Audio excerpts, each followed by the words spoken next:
underscore the poison palace underscore.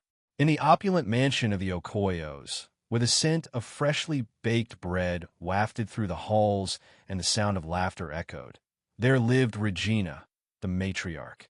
Her son, Emeka, had married the lovely Aisha, a beautiful and kind-hearted girl from a humble background. Regina, however, was not pleased. Aisha's innocence and charm had captivated Emeka, but to Regina, she was just a gold digger after their family's wealth. The tension simmering beneath the surface erupted when Aisha announced her pregnancy. Regina's disdain turned to obsession. She had to get rid of Aisha. As Aisha's due date approached, Regina's behavior grew more erratic. She'd often be found whispering in the corners, her eyes gleaming with malice. The household staff whispered of strange happenings, missing items, odd noises at night, and Aisha's increasing unease. One fateful night, Aisha went into labor. Emeka rushed her to the hospital, but Regina stayed behind, her eyes cold as ice. In the hospital, Aisha gave birth to a beautiful baby boy, but something was off. She felt weak, her vision blurring. The doctor's frantic efforts were in vain. Aisha succumbed to poisoning, her last word a whisper of "Mama." Emeka was shattered. His world crumbled, and in his grief, he didn't notice the subtle signs pointing to his mother. Regina played the grieving mother-in-law, but her eyes betrayed her. A flicker of relief quickly masked. As the funeral preparations began, strange occurrences plagued the Okoyo household. Missing items reappeared in odd places, and the sound of Aisha's laughter echoed through the halls. Regina grew increasingly unhinged, her obsession with maintaining the family's reputation turning to madness. The police investigation led to a shocking discovery.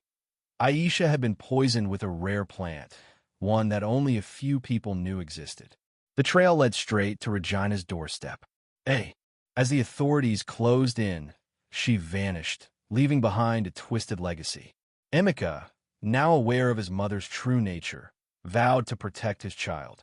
He left the mansion, taking the baby to a safe place. The once grand Okoyo mansion stood empty, a haunting reminder of a mother's greed and a daughter-in-law's tragic fate. Years later, whispers of the poisoned palace spread, and people spoke of Regina's wickedness in hushed tones. Some said she was seen, wandering the streets, her eyes haunted by Aisha's ghost. Others claimed the baby grew up to be a brilliant man, breaking the cycle of toxicity. The story of the wicked mother-in-law served as a cautionary tale, a reminder of the dangers of obsession and the devastating consequences of unchecked ambition. Emeka's grief was like a weight he couldn't shake. He threw himself into raising his son, Aisha's memory a constant presence. The boy, named Obi, grew up with stories of his mother's kindness and a fierce determination to make her proud. As Obi grew older, he began to ask about his grandmother, Regina. Emeka's eyes would cloud, and he'd change the subject. But Obi's curiosity only deepened. He sensed a mystery, and his determination to uncover it led him to the old Okoyo mansion. Dust-covered photographs and forgotten letters revealed a twisted tale of love, greed, and poison. Obi confronted Emeka, who finally shared the truth. The young man's eyes widened. His grandmother was a monster. Obi set out to confront Regina, but she was long gone. Rumors led him to a secluded, run-down shack on the outskirts of Lagos. He found her there, frail and broken, her eyes haunted by Aisha's ghost. Regina's mind was a jumble of regret and madness. She whispered a twisted confession, her voice barely audible. Obi listened, his heart heavy with sorrow and anger. As she finished, she looked up, and, for a moment, clarity returned. "I did it for you," she croaked, her eyes pleading. Obi's anger boiled over. "You did it for no one but yourself," he spat, turning his back on the wreckage of a woman. As he left, he heard a faint whisper, "Aisha, forgive me." The shack was silent after that. Regina was gone, lost to the darkness she'd created. Obi returned to Emeka, and together they burned the photographs and letters, a symbolic end to the curse.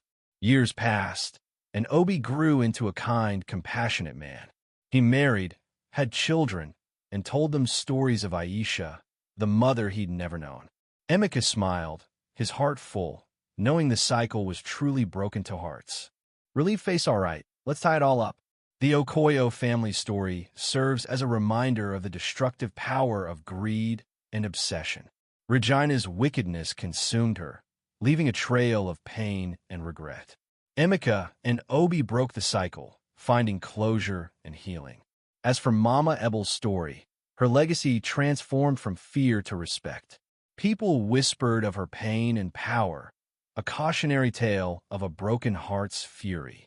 Two stories, two lessons: the danger of unchecked ambition and the strength of forgiveness. Night with Stars and a Story.